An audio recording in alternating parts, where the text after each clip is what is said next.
बहुत पहले एक गांव में एक बुढ़ा और बुढ़िया रहते थे। उनकी कोई संतान नहीं थी। बुढ़ा बहुत मेहनती था। वह अपने खेत में बहुत मेहनत करता था, मगर खाने पीने के मामले में बहुत ही चटोर था। वह बढ़िया स्वादिष्ट भोजन खाना चाहता था। बुढ़िया बहुत कंजूस थी। उसकी कंजूसी के कारण बुढ़े को कभी अच्छा भोजन नहीं मिल पाता था। बुढ़े ने एक दिन बुढ़िया से कहा, क्यों ना हम लोग एक तोता पाल लें, जिससे हमारा समय अच्छी तरह से कट जाया करेगा। बुढ़िया ने अपनी स्वीकृति दे दी। बुढ़िया के राजी होते ही बुढ़े ने खुश होकर कहा, उस तोते को हम अपने खेत के पास वाले आम के कोटर में रखेंगे। तुम जब मेरा खाना लेकर आया करोगी तो उसके लिए बढ़िया बढ़िया भोजन, दूध, मलाई लाया करना। इससे तोता जल्दी बड़ा हो जाएगा। इस बात पर बुढ़िया राजी हो गई। प्रतिदिन वह बढ़िया बढ़िया भोजन तथा दूध और मलाई लाने लगी और बूढ़ा पेड़ के कोटर में जाकर मज़े से सारा बढ़िया बढ़िया भोजन हजम करने लगा। एक दिन बुढ़िया जब स्वादिष्ट भोजन लेकर पहुंची तो बूढ़ा उस कोटर में ले जाकर खाने लगा। इतने में बुढ़िया के मन में विचार आया कि जरा देखूं तो तोता कितना बड़ा हो गया।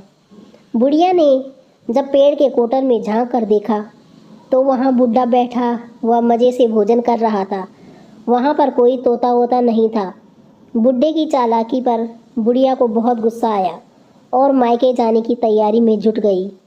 उसने बूढ़े का साथ छोड़ने की तैयारी कर ली। बुढ़िया अपना सारा सामान एक बड़े से बक्से में रखकर रास्ते में खाने के लिए रोटियां पकाने के लिए चली गई। बूढ़े ने बुढ़िया को मनाना चाहा, मगर वह मानी नहीं। वह बहुत ही चिंतित हुआ। वह बुढ़िया को मनाने का उपाय सोचने लगा।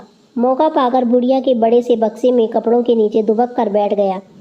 बुढ़िया ने जल्दी जल्दी रोटियां सेकी और बक्से के ऊपर ही रख कर बक्से को बंद कर दिया। इसके बाद वह अपने सिर पर उस बक्से को उठाकर चल पड़ी। काफ़ी दूर जाने पर बुढ़िया को भूख लगी। वह थक गई थी, इसलिए एक स्थान पर बक्से को अपने सिर से उतार कर रखा। खोलने लगी। बक्सा खोलकर उसने देखा कि पाया कि सारी रोटियां गायब हैं और वह बूढ़ा उस बक्से में दुबक कर बैठा वहीं बड़ी क्रूर दृष्टि से टुकुर टुकुर ताक रहा था। थकी हुई भूख से व्याकुल बुढ़िया ने जब बुढ़े को इस प्रकार बक्से में देखा तो वह एकाएक खिलखिलाकर हंस पड़ी।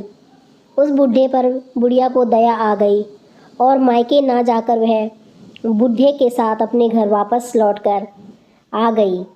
इसके बाद बुढ़िया ने कंजूसी छोड़ दी और अच्छा स्वादिष्ट भोजन बनाकर बूढ़े को खिलाने लगी।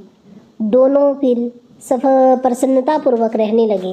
दोस्तों, अगर आपको कहानी अच्छी लगी हो तो प्लीज़ कमेंट करके ज़रूर बताइएगा और हमारे चैनल को सब्सक्राइब ज़रूर कीजिएगा।